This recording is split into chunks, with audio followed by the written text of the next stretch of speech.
ಮಧ್ಯಪ್ರದೇಶದ ಪೊಲೀಸರು ಮತ್ತು ಕೋರ್ಟ್ ಮಾಡಿದ ಎಡವಟ್ಟಿನಿಂದಾಗಿ ಇಬ್ಬರು ಅಮಾಯಕರು 14 ವರ್ಷಗಳ ಕಾಲ ಜೈಲು ಶಿಕ್ಷೆ ಅನುಭವಿಸುವಂತಾಗಿದೆ. ಬೇರೆ ಪ್ರಕರಣದ ವರದಿ ಆಧರಿಸಿ ಶಿಕ್ಷೆ ನೀಡಿದ 14 ವರ್ಷದ ಬಳಿಕ ಸತ್ಯಾಂಶ ಹೊರಬಿದ್ದಿದ್ದು, ಸದ್ಯ ಅಮಾಯಕರಿಗೆ ಆದ ನಷ್ಟವನ್ನು ಭರಿಸುವವರು ಯಾರು, ಕಳೆದು ಹೋದ 14 ವರ್ಷಗಳನ್ನು ಮರಳಿ ಕೊಡುವವರು ಯಾರು ಎಂಬ ಪ್ರಶ್ನೆ ನೆಟ್ಟಿಗರದ್ದು.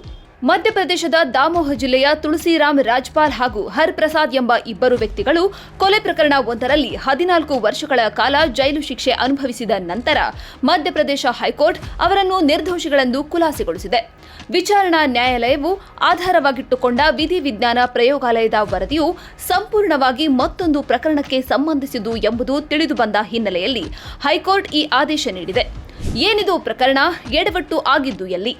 2009 ಆಗಸ್ಟ್ 25ರಂದು ಪ್ಯಾರೆಲಾಲ್ ಗಾಡಿಯಾರ್ ಎಂಬುವವರ ಮೇಲೆ ದಾಳಿ ನಡೆಸಿ ಕೊಲೆ ಮಾಡಲಾಗಿದೆ ಎಂಬ ಆರೋಪದ ಮೇಲೆ ಈ ಇಬ್ಬರನ್ನು ಬಂಧಿಸಲಾಗಿತ್ತು. ದಾಮೋಹನ ವಿಶೇಷ ಸೆಷನ್ಸ್ ನ್ಯಾಯಾಲಯವು 2012ರ ಜೂನ್ 29ರಂದು ಇಬ್ಬರಿಗೂ ಜೀವಾವಧಿ ಶಿಕ್ಷೆ ವಿಧಿಸಿತ್ತು. ಹೈಕೋರ್ಟ್ ಮೇಲ್ಮನವಿಯ ವಿಚಾರಣೆ ನಡೆಸುವಾಗ ಪ್ರಕರಣದಲ್ಲಿ ಸಲ್ಲಿಸಲಾದ ಎಫ್ಎಸ್ಎಲ್ ವರದಿಯು ಸಂಪೂರ್ಣವಾಗಿ ಬೇರೊಂದು ಪ್ರಕರಣದ ಆರೋಪಿಗಳು, ಆಯುಧಗಳು ಮತ್ತು ಸಂತ್ರಸ್ತರಿಗೆ ಸಂಬಂಧಿಸಿದ್ದು ಎಂಬುದು ಬೆಳಕಿಗೆ ಬಂದಿದೆ. ಈ ಗಂಭೀರ ತಪ್ಪನ್ನು ವಿಚಾರಣೆಯ ಸಮಯದಲ್ಲಿ ಪ್ರಾಸಿಕ್ಯೂಷನ್ ಅಥವಾ ವಿಚಾರಣಾ ನ್ಯಾಯಾಲಯ ಗಮನಿಸದೆ ಶಿಕ್ಷೆ ಪ್ರಕಟಿಸಿತ್ತು. ಪ್ರಕರಣದ ಎಫ್ಐಆರ್ ಬರೆದ ಪೊಲೀಸ್ ಸಿಬ್ಬಂದಿ ಯಾರೆಂಬುದನ್ನು ತನಿಖಾಧಿಕಾರಿಯೇ ಗುರುತಿಸಲು ಸಾಧ್ಯವಾಗಿರಲಿಲ್ಲ. ಸಂತ್ರಸ್ತ ಪ್ಯಾರೆಲಾಲ್ ಮೃತಪಟ್ಟ ನಂತರವೇ ಆತನ ಹೆಬ್ಬೆರಳ ಗುರುತನ್ನು ಎಫ್ಐಆರ್ ಮೇಲೆ ಒತ್ತಲಾಗಿದೆ ಎಂಬ ಅನುಮಾನವನ್ನು ನ್ಯಾಯಾಲಯ ವ್ಯಕ್ತಪಡಿಸಿದೆ. ಮಧ್ಯಪ್ರದೇಶ ಹೈಕೋರ್ಟ್ನ ನ್ಯಾಯಮೂರ್ತಿಗಳಾದ ವಿವೇಕ್ ಅಗರ್ವಾಲ್ ಹಾಗೂ ಅವನ್ರಿಂದ್ ಕುಮಾರ್ ಸಿಂಗ್ ಅವರಿದ್ದ ಪೀಠವು ವಿಚಾರಣಾ ನ್ಯಾಯಾಲಯದ ಈ ನಿರ್ಲಕ್ಷ್ಯಕ್ಕೆ ತೀವ್ರ ಅಸಮಾಧಾನ ವ್ಯಕ್ತಪಡಿಸಿದೆ. ತನಿಖೆಯಲ್ಲಿ ಗಂಭೀರ ಲೋಪಗಳು ಮತ್ತು ಆಧಾರರಹಿತ ಸಾಕ್ಷ್ಯಗಳಿಂದಾಗಿ ಈ ಶಿಕ್ಷೆಯನ್ನು ಕಾಯ್ದುಕೊಳ್ಳಲು ಸಾಧ್ಯವಿಲ್ಲ ಎಂದು ಸ್ಪಷ್ಟಪಡಿಸಿದ ಪೀಠವು, ಕೀಳುಮಟ್ಟದ ತನಿಖೆಯಿಂದಾಗಿ ಇಬ್ಬರು ಅಮಾಯಕರು ತಮ್ಮ ಜೀವನದ 14 ಅತ್ಯಮೂಲ್ಯ ವರ್ಷಗಳನ್ನು ಜೈಲಿನಲ್ಲಿ ಕಳೆಯುವಂತಾಯಿತು ಎಂದು ಕಳವಳ ವ್ಯಕ್ತಪಡಿಸಿ ಬಿಡುಗಡೆ ಆದೇಶಿಸಿದೆ.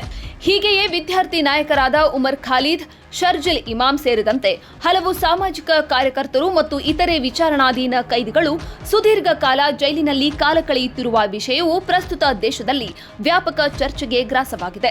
2020ರ ದೆಹಲಿ ಗಲಭೆಯ ಸಂಚಿನ ಆರೋಪದ ಮೇಲೆ ಸೆಪ್ಟೆಂಬರ್ 2020ರಲ್ಲಿ ಬಂಧಿತರಾದ ವಿದ್ಯಾರ್ಥಿ ನಾಯಕ ಉಮರ್ ಖಾಲಿದ್ ಅವರು ಕಳೆದ 5 ವರ್ಷಗಳಿಗೂ ಹೆಚ್ಚು ಕಾಲದಿಂದ ಜೈಲಿನಲ್ಲಿಯೇ ಇದ್ದಾರೆ. ಕಾನೂನುಬಾಹಿರ ಚಟುವಟಿಕೆಗಳ ತಡೆ ಕಾಯ್ದೆ ಅಡಿಯಲ್ಲಿ ಪ್ರಕರಣ ದಾಖಲಾಗಿರುವುದರಿಂದ ಅವರಿಗೆ ಸುಲಭವಾಗಿ ಜಾಮೀನು ಸಿಗುತ್ತಿಲ್ಲ ಹಾಗೂ ಪ್ರಕರಣದ ಸಂಪೂರ್ಣ ವಿಚಾರಣೆ ಇನ್ನೂ ಆರಂಭವಾಗಿಲ್ಲ.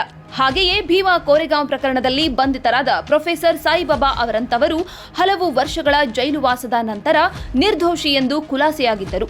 ಇದು ಸುದೀರ್ಘ ವಿಚಾರಣಾಧೀನ ಬಂಧನದ ಗಂಭೀರತೆಯನ್ನ ಎತ್ತಿ ಹಿಡಿಯುತ್ತದೆ. ಮತ್ತಷ್ಟು ವಿಶೇಷ ವಿಡಿಯೋಗಳನ್ನು ನೋಡಲು ಮತ್ತು ಹೊಸ ವಿಡಿಯೋಗಳ ಬಗ್ಗೆ ತಿಳಿಯಲು ಈ ದಿನ .com ಯೂಟ್ಯೂಬ್ ಚಾನೆಲ್ ಸಬ್ಸ್ಕ್ರೈಬ್ ಮಾಡಿ ಮತ್ತು ಬೆಲ್ ಐಕಾನ್ ಕ್ಲಿಕ್ ಮಾಡಿ.